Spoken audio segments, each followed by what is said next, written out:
So ito, mga kababayan, umpisahan agad natin, no?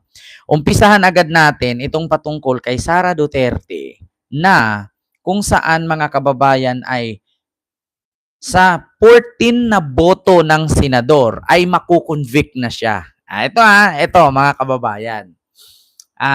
Sa totoo lang, mga kababayan, maraming nagsabi, huwag kang magsalita ng ganyan na nag-imbento ka na naman ng kwento, nag-imbento ka na naman ng salita. Ang makakapag-convict kay Sara is 16, hindi 14. Ito mga kababayan, take note. Take note, mga kababayan. Bakit ko nasabing panindigan ko na 14 mako-convict si Sara? Ito una, ganito po yan mga kababayan. Meron tayong papakinggan na isang podcast na mismong si Attorney Cristina Conte at saka itong si tawag dito mga kababayan, dalawang attorney ito at saka isang vlogger at journalist na si Christian Isguera. Hindi si Christian. Si anong pangalan nito? Si Richard Hidarian. Ayan, si Richard Hidarian, si Attorney Conte, no, mga kababayan, at si Attorney Star. Yan ang ating pakinggan ngayon, ang kanilang reaction kung may possibility ba na 14 ang bubotong senador para makonvict si Sara? Hindi na ba 16? So eto mga kababayan, i-explain ko sa inyo ngayon, pakinggan natin sila. Actually, mga kababayan, itong video na to ay shortcut po ito hindi natin umpisahan sa umpisa ng kanilang podcast. Dito na tayo sa podcast na ang pinag-usapan nila ay patungkol sa conviction ni Sara, no, sa impeachment trial niya, kung 16 ba talaga ang boto para ma-convict or 14. Ito pakinggan natin. Tanong kasi ito ni Richard Hidarian kay Attorney Cristina Conte at kay Attorney Star. So pakinggan natin kung may possibility ba na 14 na lang ma-impeach na si Sara or ma-convict na si Sara. Malaki po ang tsansa. Pakinggan natin Ito po. 14 looks very much probable. Diba? Immediately, it might sound inevitable na pupunta sa Supreme Court yan. That is Supreme Court. Sobrang pangit ng quality. After 5 years, gigiba din yung building. So, hindi po totoo ng ghost project. Baka yung ghost lang, yung ghost electricity. Hindi ko alam baka pakinggan natin ito, lilipat na siya. Some are having some serious discussion na baka hindi dapat absolute yung tingin natin sa 16 at inevitable na pupunta sa Supreme Court yan. That is, Supreme Court will still be involved in this issue. Because, again, it might sound... it's a numbers game, unfortunately, sometimes in politics. The 15 and 14 looks very much probable. Diba?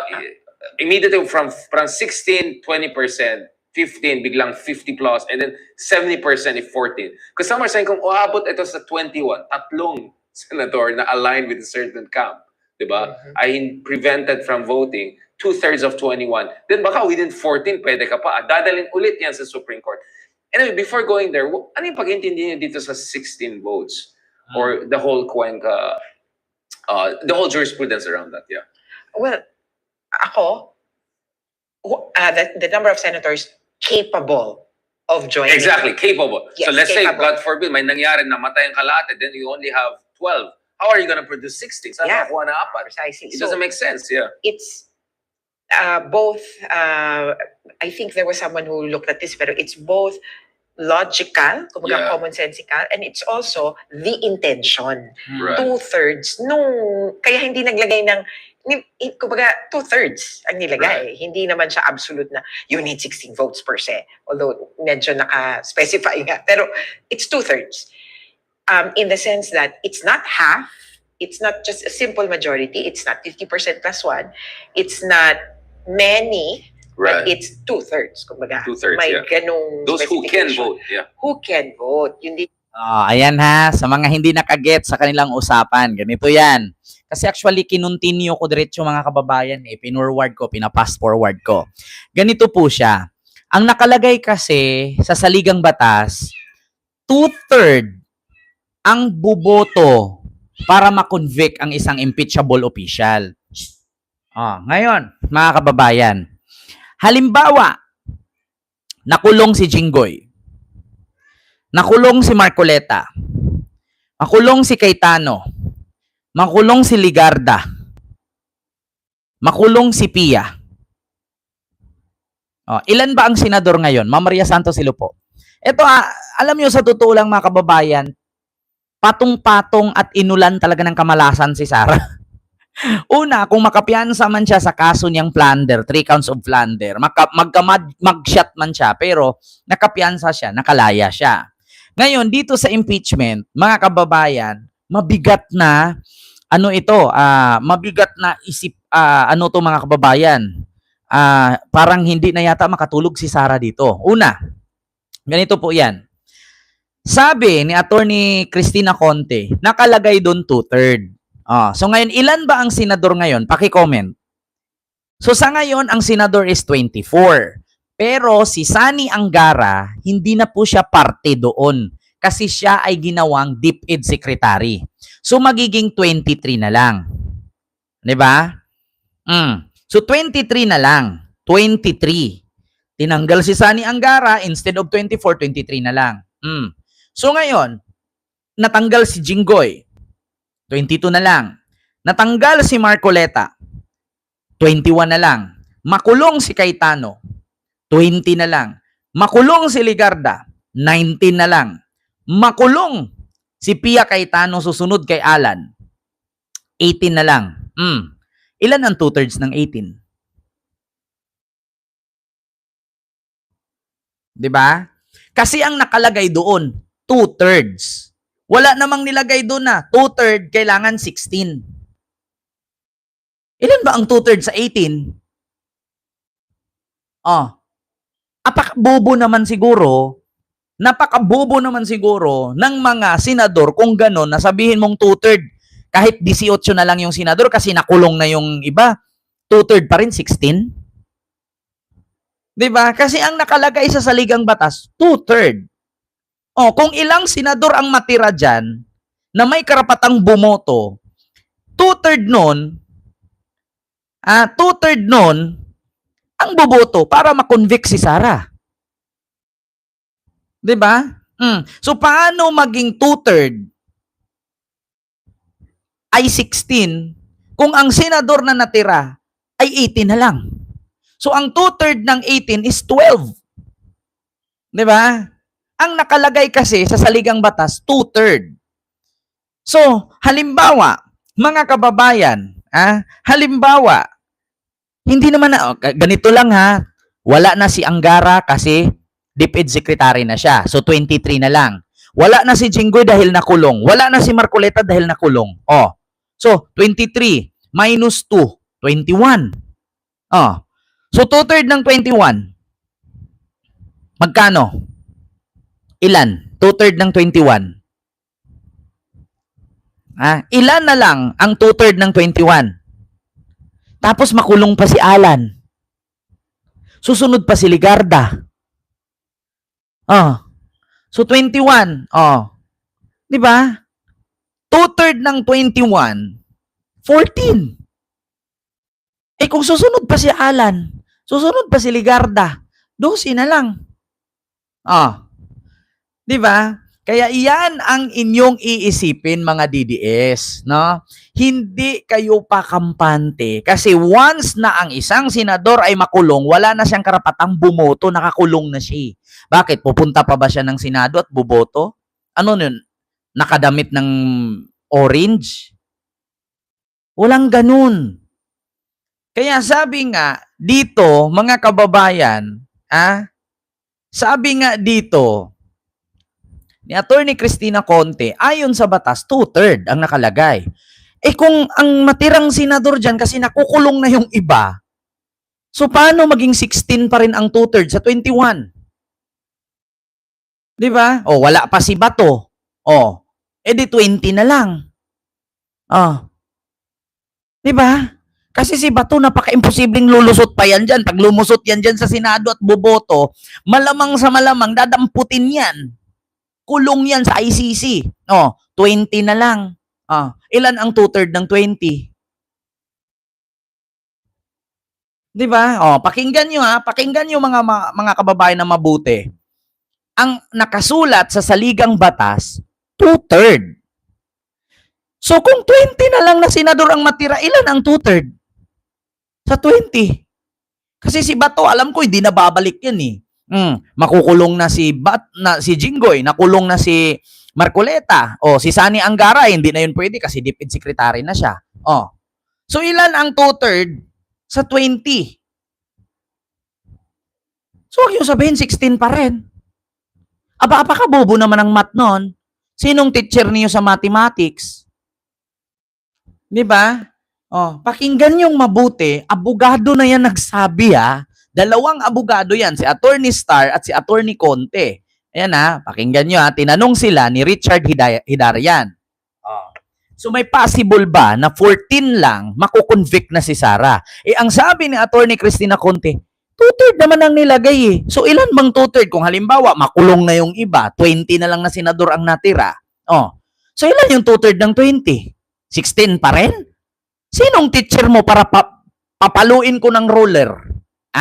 Sinong teacher nagturo sa iyo na ang 2/3 ng 20 ay 16? Putang ina, papaluin kong ruler. Sinong tanga-tangang teacher yan na papaluin ko talaga ng ruler? Diba? Abnormal na teacher yan. Ang 2/3 ng 20 ay 16. Ang inang yung papaluin ko talaga ng ruler. Sino yung teacher ninyo mga DDS, mga hayop kayo? Pakinggan nyo Ako, the number of senators capable of joining. Exactly, capable. Yes, so let's say, capable. God forbid, may nangyari, namatay ang kalahati, then you only have 12. How are you going to produce 16? Saan Yeah. nakuha na apat? Precisely. It doesn't make sense, yeah. It's both, I think there was someone who looked at this, pero it's both logical, Yeah. commonsensical, and it's also the intention.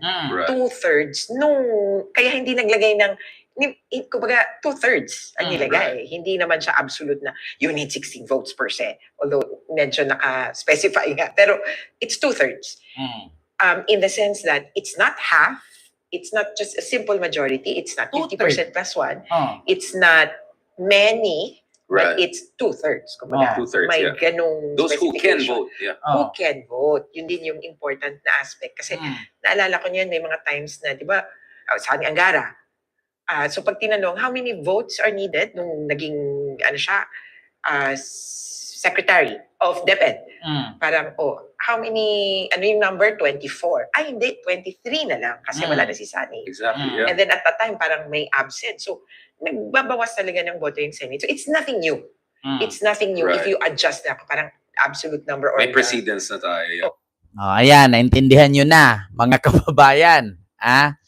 2/3 ang nakalagay sa saligang batas. Ngayon, ang 2/3 ng 24 is 16. Wala na si Sani Angara kasi DepEd secretary siya. Nakulong si Jinggoy. Nakulong si Marcoleta.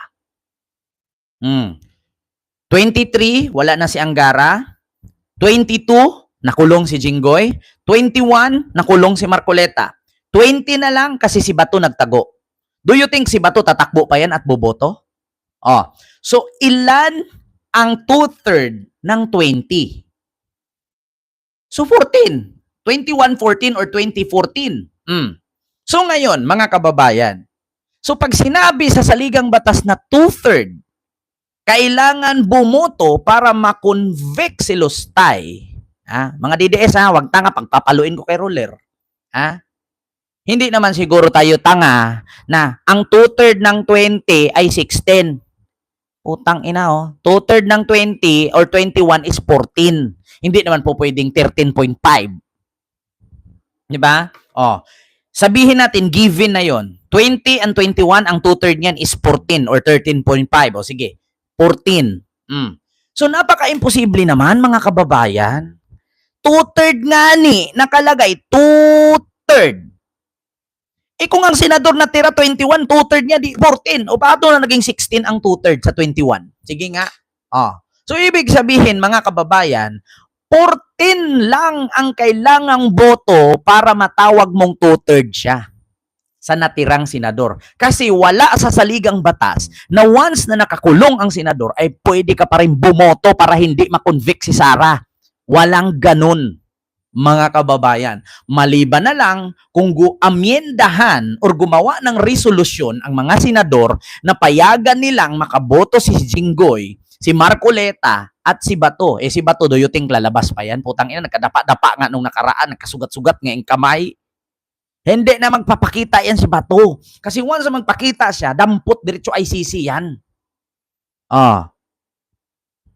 So, klarong-klaro, malinaw pa sa bunbunan ni Bato at sa tubig baha sa Davao, malinaw pa sa kanal na ang 2/3 ng 21 ay 14. Sa madaling salita, makukonvict talaga si Sara sa number 14 na boto, hindi 16. Kasi Diyos ko mga kababayan, kahit sinong tatanungin ninyo, kahit sinong tatanungin ninyo mga DDS, 2/3 ng 21, 16? Kailangan pa rin 16 ang boboto para makonvict si Sara. Ang nakalagay sa saligang batas, 2/3. Wala namang nilagay doon na kailangan 16. So, dapat hindi na sundin yung 2/3 kung 16 pala ang kailangan. Paano mo ma-shoot sa number 16 at malagay sa 16 kung ang natira ay 21 na lang? Or 20 kasi si Bato nagtago na. Sa madaling salita, inulan ng kamalasan si Sara. Sunod-sunod na kamalasan. 3 counts of grave threat. Pinapabasura nga yung warrant. Putang ina, wala pang ang desisyon. Nag-isip na sila sa warrant. Takot mag-mugshot. Tapos kung makaligtas man siya sa grave threat, makapagpiansa siya, may mugshot pa rin. Convict naman siya sa 14. So nga. Nung inulan ng kaswertihan, si Sara tulog. Nung inulan ng kamalasan, si Sara nagagala. Adi nabasa. Yan ang isipin ninyo mabuti. Yan ang isipin ninyo mga DDS. Isipin yung mabuti, itutal yung mabuti.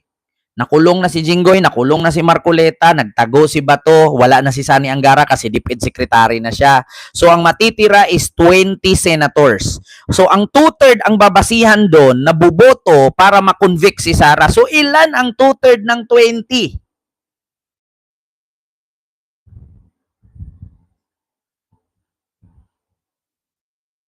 Mahirap bang spelling yan? May calculator kayo, di ba, mga DDS? Mahirap bang itutal yan? Kaliit-liit na number na lang, 2/3 ng 20, hindi nyo pa rin alam. Di ba? Tapos, nandyan pa si Robin. Diyos ko, makukulong pa, so 19 na lang. Aba, tapos si Cayetano at si Ligarda. So 70 na nga lang eh. Di ba? 70 na nga lang eh. Ma'am Lu Soriano kay Ma'am Cirila Andres. So sa madaling salita, mga kababayan, sa 14, makukonvict na si Sara. Tapos ang sigaw ng mga DDS, kita-kita tayo sa 2028. Tanga. Ito yung lagi niyong pagkaintindihin. Pag si Sara ay na-convict, hindi na siya pwede pang tumakbo o humawak sa anumang posisyon sa gobyerno kaya wala na ng 2028, panis na yan. Ilibing nyo na lang yan sa limot. Ibaon nyo na lang yan sa limot, ibalot nyo ng foil, asinan nyo, imarinate, ilagay nyo sa garapon. Yung sinasabi ninyong 2028. Kasi kung ngayon pa lang 2027, makonvict na siya at makulong siya dyan sa kaso niyang grave threat, putang ina, walang 2028, mga bay. Mga bay, mga boss, amo. Mga kababayan, tandaan mo yan. Paunti ng paunti ang mga senador ni Sara na bias. Paunti ng paunti ang senador. So, ang 2/3, hindi naman po pwede na ang senador, 18 na lang, ang 2/3 pa rin 16. Ang inang yan, kabubuhan yan. Kabubuhan at katangahan yan. 20 na lang yung senador eh. So, ang 2/3 ng 20, 16. Tang inumin nyo. Galing sa baha, haluan yung tubig baha, mga DDS. Sabi ko nga sa inyo, na si Sarah, hindi na makakatulog yan. Kahit pa uminom ng isang galong anesthesia yan, hindi natatalab. Mga kababayan, oo, maniwala ako, 2028 si Sarah, mayor na sa Silda. Presidente na sa Silda si Sarah. Hay, nako po, Ma'am Jappy Nayers TV and kay Ma'am Rosalie Del Valle. Di ba? Maniniwala ako 2028 si Sarah, presidente na sa Silda. Klarong-klaro, no? Mga DDS. Wa na, patay tayo diha.